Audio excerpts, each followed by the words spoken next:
Voilà, j'ai démonté le contrôleur, ça permet de voir hein, le système. Hein. Vous avez donc la platine, regardez les cylindres blocs, et donc en serrant, on peut régler donc la dureté, le montage. Hein. Et en dessous, c'était fixé, on a les vis là, c'était aussi fixé ici.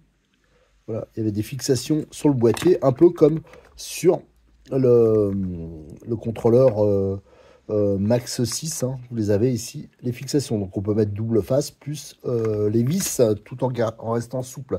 Alors les deux contrôleurs, on voit quand même qu'il y a une différence un peu de taille, hein, il est quand même plus balèze. Et là, on avait directement les fils qui sortaient, avec ici des prises qui sont énormes. Hein. C'est du 8 mm. Hein. Alors je pense que sur le Max 4, c'est peut-être ça. Donc de ce côté-là, on se retrouve avec des fils qui sont assez courts et du 8 mm. Alors même si je le collais un peu, ça serait... voilà, déjà on ne pourrait pas le mettre, il faut changer les prises. Il faut du 6,5 ou alors faire un système de rallonge. Alors je sais pas, là j'avoue que ça m'embête. Éventuellement le moteur, je me demande si on ne pourrait pas, pour gagner un peu en longueur, l'orienter différemment. En tout cas, de toute façon, quel que soit le truc, il faut que je change ces grosses prises de 8 mm. Donc il va falloir que je démonte le moteur. Ça, j'avoue que c'était pas prévu. Ça va être un peu chaud pour que je finisse à temps, surtout que j'ai d'autres bagnoles à faire. Et la platine, soit je fais un bricolage, j'utilise la même platine là, mais c'est un peu dommage. Il faudrait faire une platine, bien sûr, qui soit plus grande. Alors, où je dois faire attention, c'est que ici il y a la fixation de l'arceau. Voilà, donc ça va peut-être gêner. Avec le contrôleur d'origine, c'était bon. Donc j'avais essayé de le coller le plus possible côté droit. Mais il va falloir peut-être que je le décale. Donc ça fait 2 trous en plus. Bon, ben, tout ça, ça m'embête un peu. Tiens, je vais en profiter pour quand même pour vous donner les références. Là, le boîtier avec les sangles, hein, c'est la référence M1160. Hein. Donc le bac complet avec ça, c'est vraiment tip top pour les bricoleurs. Pour monter, moi j'ai monté ça sur du crawler, des buggy, des grosses échelles. Et ça vaut 13,20 €. Et le boîtier là que j'ai enlevé le récepteur, le boîtier ici que j'ai utilisé sur plein de voitures aussi, ça vaut 9 €. Et la référence c'est M480. Voilà, donc je suis un peu embêté. Alors ce que je vais faire, je vais déjà démonter le moteur. Alors en même temps, ça a l'avantage de nous faire encore découvrir la voiture, vu que j'avais jamais démonté ces pièces. D'ailleurs, cette partie-là est hyper libre, ça c'est bien. Et c'est vrai que ça aurait besoin, au niveau des roulements, peut-être un peu plus d'entretien. On verra. Alors j'ai démonté le pignon, alors c'est des vis torses, hein. Peut-être que je changerai ça, parce que d'un côté c'est bien, mais d'un côté, alors il y a des vis torses, des vis... il y a du 6 pans, enfin il y a de tout. Et là, c'est un pignon de 14 dents. Et vous voyez qu'il n'y a pas trop de possibilités, bon, à voir, hein, de changer le rapport. Ça faudrait tester. Et il y a une entretoise. Voilà. Le montage d'origine. Donc apparemment, ça tient par 3 vis. Donc je vais démonter ces 3 vis-là pour enlever le moteur. Et j'ai tout décortiqué, enfin, j'ai commencé à décortiquer le moteur. Et là, j'ai une surprise qui est, disons, moyenne, nous dirons, parce que, en fin de compte, j'étais resté sur une voiture plus récente, hein, qui a 1 an, un Marder Brochesse que j'ai eu l'occasion de bricoler d'un copain. Et dessus, moi, j'avais un 800 kV. Voilà, donc j'étais resté sur ça. Et là, je regarde déjà, je dis, c'est bizarre, la taille du moteur me semble peut-être un poil différente. Alors je regarde, le moteur, ça ressemble à du 40 par 76 de long. Donc plus un moteur type Truggy. Et j'avais pas fait gaffe parce que ici, je collais toujours un autocollant pour protéger le roulement ici. Voilà, moi je colle un petit autocollant. Donc je voyais pas les kV. Et j'ai vu que là, c'est un 1400 kV le moteur. Alors là, ça change tout. Je suis pas persuadé parce que les données, ce que peut accepter le contrôleur, c'est donner avec des moteurs qui sont plus gros en diamètre, en longueur, tout ça. Donc là, ça ressemble à un moteur Truggy, mais avec des grosses prises de 8, hein, qui est quand même adapté. Et là, j'avoue que je suis un peu perdu. C'est pour ça que dans un premier temps, je vais tester en 6S. sera pas mal. C'est vrai que si je pouvais trouver un jour un moteur un peu plus balèze, ça serait pas mal. Bon, enfin, balèze, je veux dire plus en diamètre, tout ça, voilà, pour avoir du coup, pour un peu moins chauffer. Voilà. Donc on le voit hein, comment c'est fait. Il y a le gros radiateur qui est collé tout autour. Et moi, ce que j'aurais voulu voir, on voit qu'il y a un flasque aluminium ici, hein, donc ça vient se mettre, c'est fixé par 3 vis. Donc je pense pas qu'il y a trop de possibilités de réglage. J'aurais voulu voir, moi, si on pouvait le tourner, voilà, au niveau des fixations, pour que j'ai les câbles, voilà, qui sortent un peu comme ça, que je gagne un peu en longueur. Là, j'aurais pu peut-être éviter de mettre des rallonges.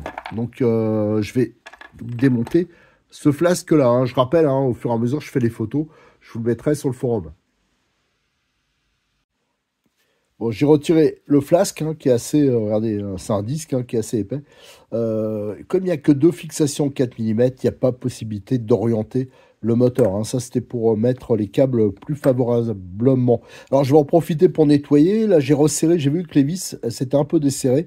Et je vais nettoyer pour lubrifier le roulement avant. Je vais en profiter, ainsi que l'arrière. Et je vais remonter comme c'était. Alors, par contre, mais pour les prises, j'ai pas le choix. Il va falloir que je coupe, enfin, que je les enlève, les prises de 8 là, et que je mette des rallonges hein, pour mettre en fin de compte nos prises PK de 6-5. Il faut que ça soit un peu plus long. C'est un bricolage, j'aime pas trop ça, mais je vois pas d'autres solutions. J'avoue que là, je suis un peu quand même surpris, cette histoire de moteur. Je savais que c'était un petit moteur, mais je m'attendais pas que ce soit un moteur, en fin de compte, comme on aurait pu trouver sur un Truggy avec une motorisation comme il y avait un moment 5S, 6S. Donc je suis voilà. Bon, on verra ce que ça donne. On testera hein, dans un premier temps en 6S. Alors ce que je vais faire aussi, hein, c'est que je vais aller souder mes prises sur le contrôleur XT 90. Allez, je vais faire ça tout de suite. Hein, il y a un peu de boulot quand même. Voilà, j'ai soudé mes fils, hein, mais j'ai pris beaucoup de retard parce que j'ai eu d'autres choses à faire. Et là, on est vendredi soir, donc je suis censé tourner avec demain matin et j'ai d'autres voitures à finir. Là, je ne sais pas si je vais y arriver. Hein. Donc, je vais peut-être me calmer sur vous détailler le film. Hein. Je vais essayer de remonter ça en kata. De toute façon, je pourrais pas faire tout ce que j'avais prévu. Hein. Là, c'est juste pour tester le contrôleur éventuellement demain et voir en 6S ce que ça donne. Alors, je vous explique. Hein. Là, j'ai été obligé de faire des rallonge. Voilà, pour avoir des PK de 6-5 et avoir plus de câbles, hein, parce que c'était beaucoup trop court. C'est pas évident avec ces câbles-là, mais enfin de faire quelque chose de propre. Là, j'ai mis une prise XT 90 sur le contrôleur. Donc ça, c'est bon. Et j'ai récupéré chez Cyril ce cordon, il vient de recevoir ça. Ça va permettre de brancher les deux batteries XT 90. Donc c'est un cordon, c'est la référence M2405. Voilà, donc ça c'est pratique. Hein. Je l'avais déjà avec des prises DIN, mais là, si j'avais dû le fabriquer, ouais, c'est pas que c'est hyper dur, mais bon, voilà, ça me fait gagner beaucoup de temps. Allez, je vais tout remonter, quitte à redémonter plus tard hein, pour vous refaire les photos. Et je vais essayer de sprinter pour que demain, ça soit prêt. Allez, là, je suis en mode à l'arrache. Alors, j'ai remonté le moteur, j'ai remonté les ventilos. Alors, tout ça, bien sûr, au frein filet. Hein. Donc, je redis, hein, pour moi, l'entre-dents, il n'est pas réglable, à moins de changer couronne pignon. D'ailleurs, c'est déjà un rapport relativement court qu'il y a, parce que nous avons... Enfin, court, oui, si, parce qu'on a quand même qu'un petit pignon, je crois, de 14. Et là, on a la couronne de 48, hein, la plus grande. Et là, j'ai adapté, j'ai modifié la platine, j'ai repercé pour remonter le contrôleur dessus, sans double face, sans rien, parce que là, c'est pas nécessaire, parce que j'ai le montage souple avec mes plots. Et ça, je peux vous assurer, c'est beaucoup mieux que les montages avec le double face. C'est fiable, c'est hyper sécurisant pour le contrôleur. Donc ça, quand vous pouvez le faire, hein, moi, je le fais quasiment sur toutes mes voitures. Je vous le conseille vraiment. Allez, ça, maintenant, je l'ai mis pour que ça soit au niveau des câbles. On a les câbles moteurs là. Là, on a le câble avec la prise XT90. Donc, pour l'instant, c'est ce que je trouve le plus pratique. Mais je précise, hein, si ça marche bien, tout ça, on peaufinera. Malheureusement, pour les essais de main, si j'arrive à finir, je n'ai que 2 batteries 3S avec prise XT90. Je pensais en avoir plus, mais voilà, il y en a une qui a dû s'égarer quelque part.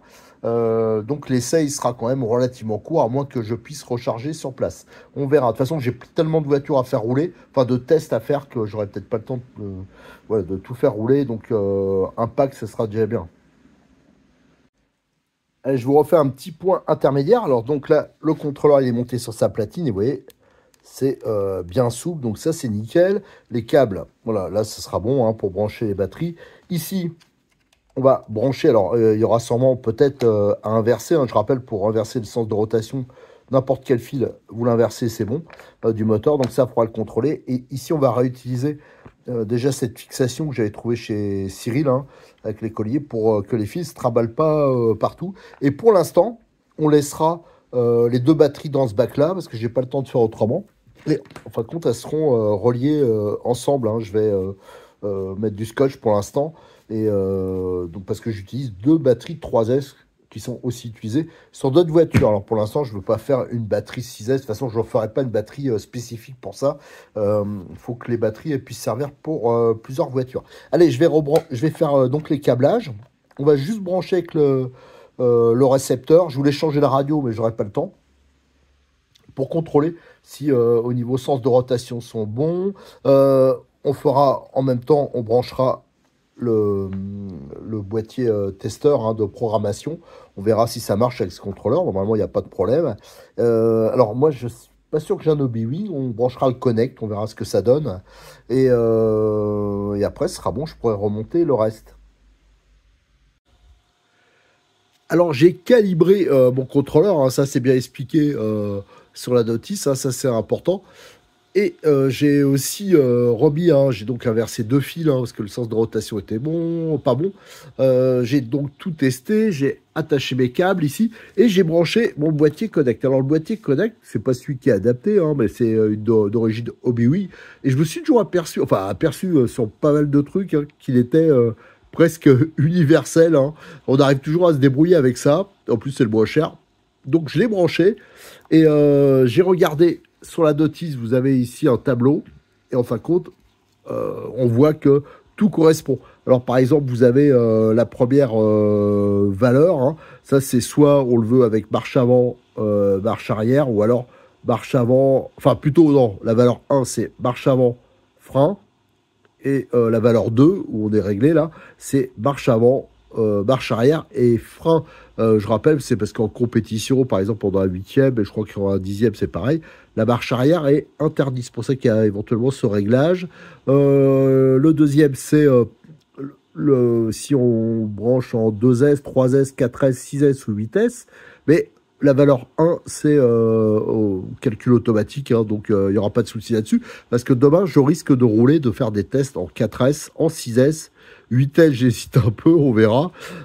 Ensuite, la troisième valeur, c'est la coupure au niveau de la batterie, hein, la valeur. Ça par rapport à un voltage des éléments minimum, ça évite de détruire les batteries. Ça, c'est un peu comme le Max 8. Il n'y a pas de réglage précis. Il y a soit déconnecté, la valeur 1, soit la valeur 2, je crois que c'est minimum. La valeur 3, c'est intermédiaire. Et la valeur 4, c'est maxi. Alors, ça ne nous donne pas ça. Il faudra vraiment faire des tests pour voir. Alors là, je l'ai laissé sur 3. Ensuite, on a 4, c'est une protection thermique. Alors ça, j'ai pas touché. 5, ça, c'est une protection aussi moteur, mais c'est au niveau thermique, mais c'est déconnecté d'origine. 6, c'est rotation du moteur. Je l'ai laissé comme c'était. C'est vrai que j'aurais pu l'inverser là. Ensuite, on a l'alimentation le bec hein, au niveau du cerveau, soit 6 volts, soit 7,4 volts. Là, pour l'instant, je l'ai laissé en 6 volts. Ensuite, on a la valeur du frein. Alors, on a jusqu'à 9 valeurs. Et là, je l'ai laissé sur 4, hein, qui est 50%. Ensuite, 9, c'est tout ce qui est la marche arrière, voilà, c'est ça. Je cherche mes mots. Donc, on a soit 25% à 1 ou soit 50. Je l'ai laissé sur 25. Ensuite, 10, c'est le punch. Il y a 5 possibilités de réglage. Donc, attendez, je regarde. Valeur. Normalement, ouais, ça va jusqu'à 5. Nous, on va le laisser sur... Allez, on va le mettre sur 3. Voilà, voilà, c'est bon. Donc ça, je fais OK pour valider. Ensuite, les autres, je me demande si j'ai validé. On va refaire un tour. Ensuite, on a 11, c'est drag-brac. Alors ça, faut absolument le mettre sur 0. On va conseiller le frein moteur, enfin conseiller le frein dès qu'on lâche les gaz. Alors ça, c'est bien pour les crawlers, les choses comme ça. Mais en buggy, piloter avec ça, c'est compliqué. Allez, je repars. Hein. Là, c'est bon. Je vérifie une dernière fois parce que j'ai peut-être oublié certains de valider. Parce que c'est pas évident de faire en même temps la vidéo, de filmer alors en 8, c'est ça qui m'intéressait. Bon, c'est bon, voilà. Donc ça, c'est nickel. Je vais pouvoir, hop, éteindre.